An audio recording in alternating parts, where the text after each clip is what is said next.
amigos, bienvenidos todos. Este es el podcast de la editorial El Grano de Mostaza. Somos Miguel Iribarren y Jordi del Rey. Hoy estamos aquí y vamos a hablar de la idea de Dios, según las diferentes religiones, tendencias filosóficas, los planteamientos que se han hecho a lo largo de la historia de la humanidad sobre Dios. ¿Qué te parece, Miguel? ¿Cuántos dioses o qué es Dios? ¿Cuántas interpretaciones de Dios tenemos? Pues hay una serie de interpretaciones distintas, de ideas básicas de qué es Dios, de cómo es Dios, y lo vamos a ver desde las distintas tradiciones que se ven en este libro. El amor no condena. Vamos a ver primero que el concepto más filosófico del platonismo y del neoplatonismo nos lleva a hablar del uno, ¿no? La idea del uno, que es lo trascendente. Y, de alguna manera es una conexión mental con lo abstracto, con lo que no tiene forma, etcétera. Mientras que, digamos, tanto en el cristianismo como en la gnosis, la idea de Dios es muy distinta. Si entramos, por ejemplo, un poquito en la gnosis, a los gnósticos, más que una definición de Dios o una idea de Dios, lo que les interesa es la experiencia directa de Dios, y esto es radicalmente diferente. Con respecto al cristianismo, ¿no? Los gnósticos lo que les interesa es vamos a tener la experiencia directa de conocer a Dios, por eso el nombre de gnosis, y frente a lo que es una religión estructurada con una serie de intermediarios que son los puentes hacia Dios, ¿no? Que son los diáconos, los sacerdotes, los obispos, etcétera, toda una estructura de la Iglesia en la que hay que confiar para acercarse o tener un conocimiento de Dios. Entonces, los planteamientos son casi opuestos en muchos sentidos, y es muy interesante ver esto y ver cómo esta tradición se va a desarrollar en el tiempo, en estos 20 siglos, y al final veremos también que un curso de milagros es mucho más heredero de las ideas gnósticas que de las ideas del cristianismo. Sí, ya que hablas de un curso de milagros, aunque utiliza la teología cristiana como vocabulario, está escrito en el contexto de tradiciones neoplatónicas y gnósticas, evidentemente, como comentabas, ¿no? Pero bueno, para que la gente se ponga un poco en situación, el uno del gnosticismo, que Platón también hablaba del uno, era un Dios perfecto que no tiene nada que ver con el mundo, ni sabe nada del mundo, cuando tenemos el Dios del Antiguo Testamento, que es el creador del mundo, ¿no? Ahí ya encontramos realmente una brecha impresionante.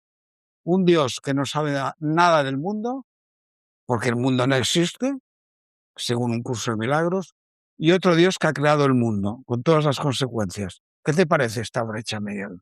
Pues es esa especie de brecha insalvable, ¿no? Y es muy determinante. Parece que la idea o la imagen de Dios no influye tanto en la vida moderna, ¿no? Estamos todos, en otro tipo quizá de inquietudes, pero para mí es determinante, es muy importante porque determina de algún modo también las relaciones humanas, cuál es el modelo de relación humana, qué es lo que se cabe esperar del mundo, qué es lo que cabe esperar de la vida humana.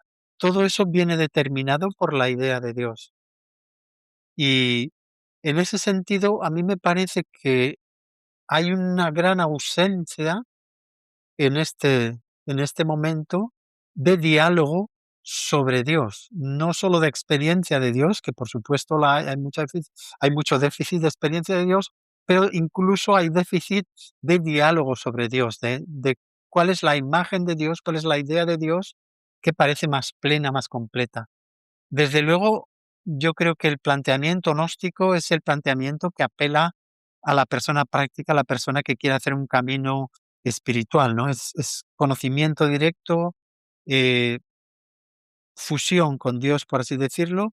Y otro, digamos, aquí el matiz muy interesante es la idea del recuerdo.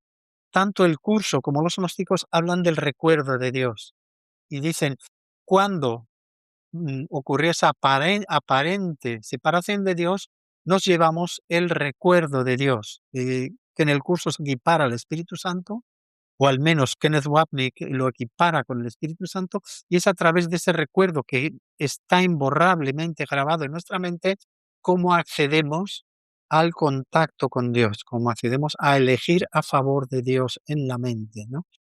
Sí, y de alguna manera, sí, el Espíritu Santo, decía mucho que en Wamik es la memoria de Dios, el recuerdo El de Dios, recuerdo, eso que es es. imborrable además, ¿no? Y absolutamente imborrable. Nada puede hacer que desaparezca ese recuerdo.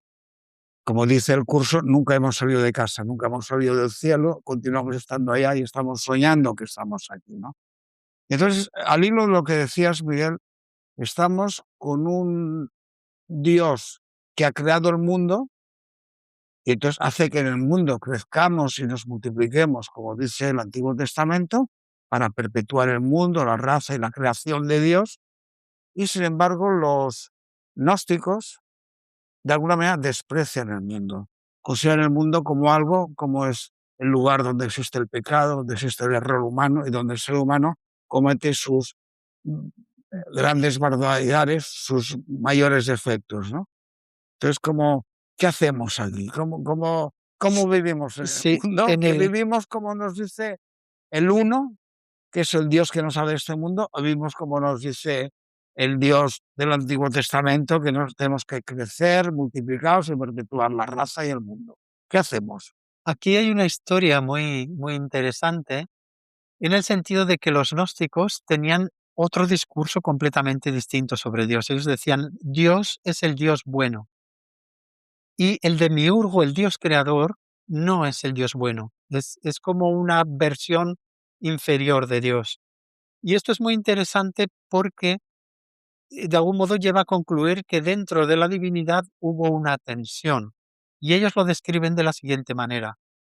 Describen que el Dios bueno lo que tiene son eones o emanaciones, ¿no? Pues no sé si les podríamos comparar con arcángeles o con grandes eh, divinidades o grandes estamentos de altura angélica. Esto es lo que ellos llaman los eones, pero dentro de estos eones hay un eón concreto que es la sabiduría, que es Sofía, y Sofía crea precipitadamente para llamar la atención del Dios bueno, porque es su hija y porque le tiene mucha devoción, crea precipitadamente y crea al demiurgo, que es un Dios imperfecto. Sí, se admite que es un Dios, pero es un Dios imperfecto y de alguna manera la creación del demiurgo, la creación sobre la tierra, está marcada por la imperfección. Y esto de alguna manera también es la pregunta que nos hemos hecho los seres humanos durante siglos, que es cómo es que un Dios bueno pudo crear un mundo donde hay sufrimiento o donde se percibe maldad, sea maldad real o no, hay cosas que percibimos como malas, ¿no? Entonces, ¿cómo es posible que un Dios solo bueno pueda crear un mundo donde hay sufrimiento? Esta es la gran pregunta y cómo la manera de responder esta pregunta es lo que ha determinado esa idea o esa imagen de Dios a lo largo de los siglos. De hecho, al hilo de lo que dices, Platón habla del uno, que es el Dios bueno, perfecto, que no ha creado el mundo, que es en el fondo con quien nos debemos identificar, la idea de Dios, pero también habla del demiurgo, ¿no? Que es el artesano del mundo, ¿no? Hay como dos dioses. Sí, A lo eso es. largo, cuando lees Platón, hay muchos libros o extractos, no libros de él, extractos, estudios de Platón, en el cual solo menciona el demiurgo. Yo he visto que muy pocos libros hablan del uno, habla más del demiurgo, el artesano, que sería un poco equivalente al Dios del Antiguo Testamento, Exacto. el creador del mundo, ¿no? El creador del mundo donde existe el mal y tal. Entonces, claro, a mí me ha sorprendido mucho leyendo eh, gente que habla de Platón, autores que hablan de Platón, pues que nombran mucho más al demiurgo que no al uno, ¿no? Es Ujú. un poco sorprendente esto, ¿qué te parece? Sí, porque, digamos, los escritores evangélicos y toda la tradición cristiana se aseguraron de que hubiera una continuidad Antiguo Testamento, Nuevo Testamento, para establecer las bases de una religión que se establecieron, digamos, un par de generaciones después de la vida de Jesús. Esto ocurrió más o menos en el siglo I o poco después, que empezó a establecerse como una religión organizada, ¿no? Entonces, este es el tema, y toda esta idea de para mí lo difícil es el punto de vista del cristianismo que, digamos, avala al Dios creador, pero no tiene respuestas muy convincentes sobre, por qué un Dios bueno crearía el sufrimiento. Para mí es un poco cuando, digamos, los gnósticos y los más filosóficos, Platón, etcétera, lo que nos proponen es una experiencia más elevada, una experiencia mental en la que lo que proponen directamente es la mente como altar, la atención como oración y las barras de la prisión están hechas de pensamientos, están hechas de creencias. Las creencias son los que nos limitan a esta vida humana, a esta vida corporal, y hay un proceso de liberación que es mental. Esto lo dicen los gnósticos y esto es lo que dice un curso de milagros, ¿no? Entonces, ahí hay también una diferencia entre la atención al cuerpo, mi identidad es básicamente una identidad corporal o mi identidad es básicamente una identidad mental. Y también es la idea de eh, mm, enfocar al ser humano como pecador caído o la idea de enfocar al ser humano como poseedor de la esencia divina, de la chispa divina, que está aprisionada y que se puede liberar. Este es el camino del gnosticismo, ¿no? Todos tenemos esa chispa divina y podemos liberarla porque todos tenemos, digamos, ese origen, ese potencial divino por desarrollar, pero, digamos, tenemos el valor de ese potencial divino, ¿no? Y esto en el cristianismo no está tan claro porque en la tradición se ha hablado mucho, se ha dirigido mucha más atención al pecado, al error, a la condición caída, a que necesitamos un intermediario, un salvador, nos salvamos a través de la muerte de Jesús, etcétera, cuando las vías directas, dicen no, digamos, tienes la potestad, tienes la libertad de ir directamente a Dios porque Él te ha creado y hay una vía directa abierta para ti porque tienes la chispa dentro de ti. Todos estos temas que estamos comentando, amigos, los podéis conocer, leer y profundizar y disfrutar de la lectura del libro El amor no condena, de Kenneth Wapnick. Es un libro denso, un libro gordito, es un tocho que Sí, tiene casi 600 es un páginas ladrillo. y en el cual nos habla desde los presocráticos, nos habla de Platón, de Aristóteles, de los orígenes de Plotino, de San Agustín, en fin, de toda la evolución de las ideas de Dios a lo largo de la historia de la humanidad, ¿no?